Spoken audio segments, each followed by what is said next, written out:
Ha? Zindor Melawan Timur tutup? Zindor Melawan Timur tutup? Tutup? Ni ada ni kat sini. Sumpah. Last day.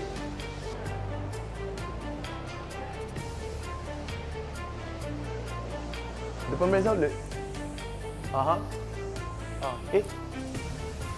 Pi, ya Allah. Sini. Sini. Imas lah aku. Cabut baru.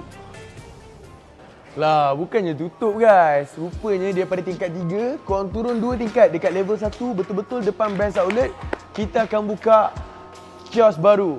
Still Zindor, barang yang sama, shower gel, deodorant, body spray, perfume yang ada dekat atas semua kita bawa turun bawah. Semua sebiji kat bawah. So, hari Ahad ni kita akan buka. Jangan cari kat atas level 3 tau. Level 1 depan BO. Ingat, melawan Timur Zindor. Mana si Efi?